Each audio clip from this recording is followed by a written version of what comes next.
Do you have a statement, or are you ready to answer questions, please?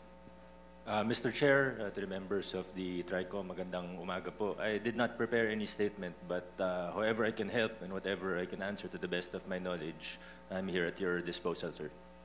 I think very important, Mayor Vico, to be able to state for the record.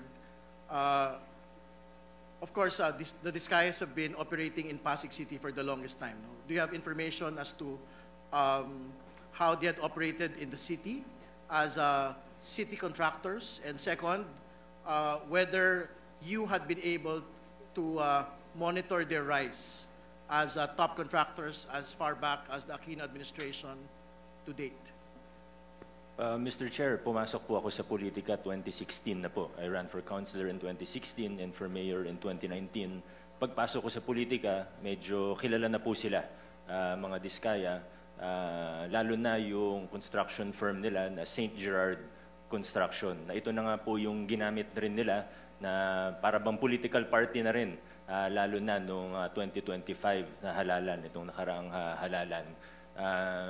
Marami pong kwento, hindi ko po alam kung ako po yung nararapat na magkwento po rito sa TRICOM sapagkat yung iba, wala naman po akong personal knowledge. So I would like to, with respect to the committees, I would refrain from saying anything beyond my direct and personal knowledge. What I can say is that they have 9 construction firms that we have seen now in the news, the 9 calling card companies of the spouses Diskaya, where they have used dummies, where they have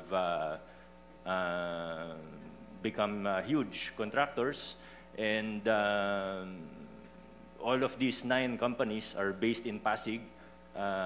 Practically all of these companies have tax deficiencies, probably with the BIR as well, but definitely with the LGU. Marami po silang violations. Recently, they have been, Mr. Diskaya has been recently convicted of 2 counts of building code violations. So medyo notorious po ito. Nagsimula sila sa LGU. And again, with regard to the question of the chair, kahit nung mayor na ako, naungontrata pa rin sila sa LGU. Kasi pinapatupad po namin sa Pasig ay strict adherence to the law, which is open and public bidding. So pag nagko-qualify po sila mula 2019, hindi po namin hinaharangan, may mga project po sila sa city government of Pasig. Hindi naman siguro kalakihan na project, pero meron po silang projects with the city, and we have observed with the DPWH, palaki ng palaki yung mga project nila. Yung napag-uusapan po ngayon na 31 billion pesos of flood control projects, katunayan, flood control projects pa lang po ito. Hindi bababa sa 100 billion pesos ang total contracts po nila sa ating pamahalaan, Mr. Chair. Siguro as a final question before proceeding, Mayor Vico Soto, you mentioned in your Facebook statement that you had seen many inconsistencies, no, in the testimony of the Diskayas. No? So maybe you can intimate to the committee what these particular inconsistencies are. Thank you, Mr. Chair. Marami nga po tayo na obserbahan na you use the term inconsistencies, but I would like to be more direct.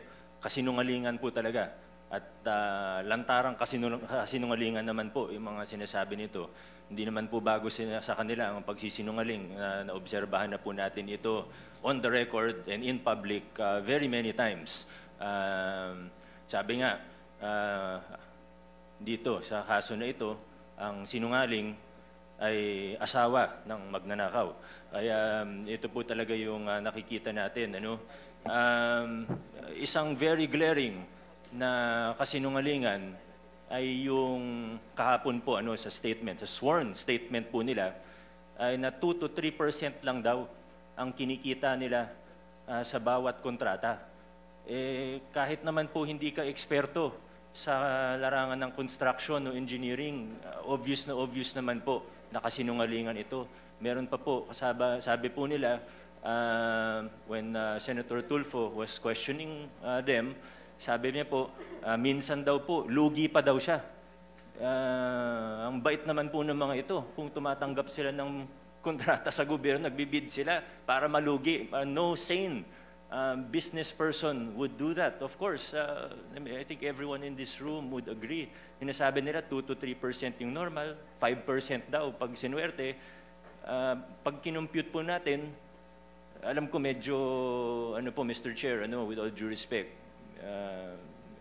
if we just apply simple logic, it is already clear that they are lying.